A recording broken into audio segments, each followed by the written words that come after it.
Viewers কেমন আছেন সবাই? আশা করি ভালো আছেন। আজকে আবার আপনাদের মাঝে হাজির হলাম কম্বোডিয়া থেকে। আজকের ভিডিওতে আলোচনা করব কম্বোডিয়ার সৌন্দর্য এবং কম্বোডিয়াতে কী কী ধরনের কাজের সুযোগ সুবিধা আছে বাঙালিদের জন্য, এবং কি এজেন্ট ফি কত হওয়া উচিত বা কত টাকা খরচ হয়, আর বাংলাদেশি দালালরা কিভাবে বাংলাদেশিদের প্রতারিত করে থাকে এবং কি সেটার থেকে আপনি কিভাবে বাঁচতে পারেন সে বিষয়ে, এখানে কত টাকা কাজ পেতে পারেন, কোন ধরনের কাজের সুযোগ সুবিধা আছে, সবই এই ভিডিওতে আলোচনা করব। তো আশা করি ভিডিওটি পুরোটা দেখবেন, তাহলে বুঝতে পারবেন। যাই হোক, মূল আলোচনায় আসি। কম্বোডিয়া খুবই সুন্দর একটি দেশ। তো প্রত্যেকটা দেশের শহর একই রকম থাকে, কিন্তু কম্বোডিয়ার শহরটা হচ্ছে কি আপনার অনেক পরিকল্পিত, সাজানো গোছানো। আপনারা ভিডিওতে দেখতে পাচ্ছেন, খালি চোখে দেখলে আরও ভালো লাগবে। এই দেশটা আসলেই খুবই সুন্দর। বাংলাদেশের থেকে দেশটি অনেকটাই বড়। তো এই দেশের আয়তন 1,84,000 এরকম হবে বর্গ কিলোমিটার। তো যাই হোক, এই দেশটা আসলে খুবই সৌন্দর্য, মানে এই দেশে নাই এরকম কিছু নাই, যেমন পাহাড় পর্বত গ্রাম আপনার, তারপরে সুন্দর শহর, তারপরে আপনার বিচ সবই আছে, সমুদ্র সৈকত এদেশের সবই আছে। আপনি এই দেশটা যখন ঘুরবেন, শুধু শহরে বসে না থাকি, গ্রামে যাবেন, অন্যান্য অঞ্চল ঘুরবেন, তাহলে বুঝতে পারবেন দেশটা কতটুকু সুন্দর। আর শহর তো মোটামুটি একই রকম হয় প্রত্যেকটা দেশেরই। তো দেশটা খুবই সাজানো গোছানো, গ্রামগঞ্জের বাড়িগুলোও অনেক সাজানো গোছানো, রাস্তাঘাট খুবই সুন্দর, ওইরকম জ্যামজট পাবেন না, এবং কি খুব ভালো ভালো রাস্তা পাবেন। তো এই দেশে আপনি আসলে আপনার মনটা জুড়িয়ে যাবে। এই যে মাঠের পরে মাঠ দেখছেন, কারণ এই দেশের জনগণ অনেক কম। এদেশের আয়তনের অনুসারে এই দেশের জনগণ অনেক কম, সেক্ষেত্রে আপনি ছোট ছোট বাজার দেখতে পারবেন রাস্তায় চলার সময়। কারণ বড় কোনো বাজার ওইরকম পাবেন না, কারণ হচ্ছে এই দেশটা জনসংখ্যা খুবই কম। তো এদেশে গ্রামে কিন্তু অনেক ফার্ম আছে, সেগুলোর মধ্যে অনেক ভালো কাজের সুযোগ সুবিধা আছে। বাংলাদেশি ফার্মও আছে, অন্যান্য দেশের আছে।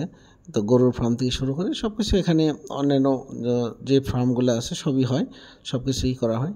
তো এই দেশে আপনার রেস্টুরেন্টের কাজের বেতন আপনার $250-300 এটা নর্মালি পেয়ে থাকে। ধরেন আপনি $300 যদি পেয়ে থাকেন, তো থাকা খাওয়া ফ্রি, আপনার 35-36 হাজার টাকা আপনার পুরোটাই সেভ হচ্ছে। আপনি থাকা খাওয়া যেহেতু ফ্রি। কনস্ট্রাকশন সেক্টরে কিন্তু আপনার 500-600 এরকম বেতন আসে।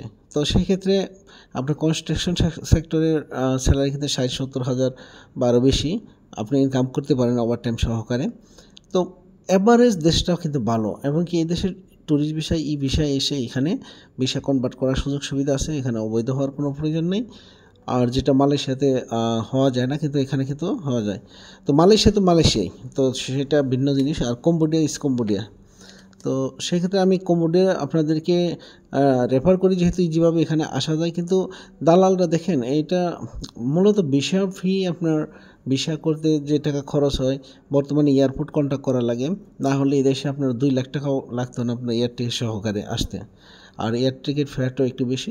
সব কিছু মিলে আপনি যদি 3,50,000-এর মধ্যে এই দেশে আসতে পারেন, তাহলে একদম পারফেক্টভাবে আসতে পারলেন। এবং কি এই টাকার মধ্যে কিন্তু ওয়ার্ক পারমিট প্লাস এদেশের মাল্টিপল ভিসা দুইটা করে দেবে এজেন্ট। কিন্তু বাংলাদেশিদের মন আসলে কম টাকায় ভরে না, যারা দালালি করে।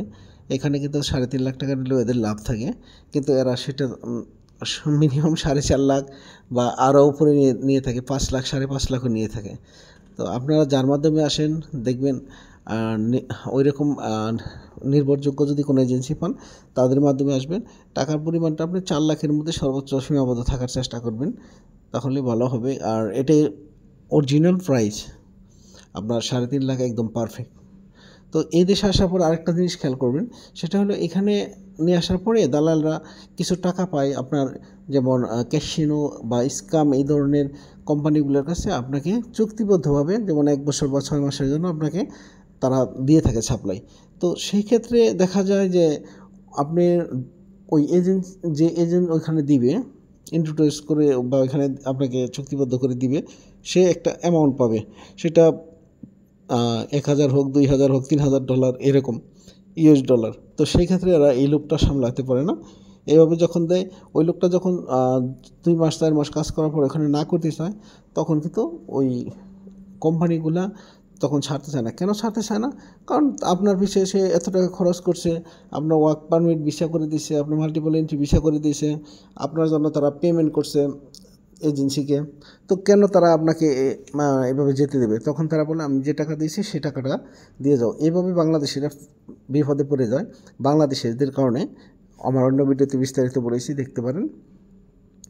তো আসলে এই জিনিসটা খেয়াল রাখবেন, এইভাবে মানে দালালের সাথে কথা বলবেন যে এরকম কোনো কাজে যাবেন। আর যাদের যাওয়ার ইচ্ছা যেতে পারেন, কারণ ওখানে স্যালারি অনেক বেশি, আপনার 1 লাখ টাকার থেকে শুরু হয় স্যালারি, আরও বেশি হয়।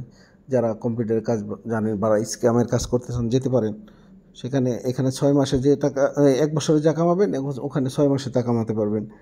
আর যারা ওই কাজে না যেতে চান, দালালের সাথে আগেই সব কিছু কথা বলে এই করে শিওর হয়ে আসবেন যে আমি কনস্ট্রাকশনের কাজ করব, বা আমি রেস্টুরেন্টে কাজ করব, বা এখানে ফ্যাক্টরি আছে, জুতার ফ্যাক্টরি থেকে শুরু করে গার্মেন্টস ফ্যাক্টরি সবই আছে।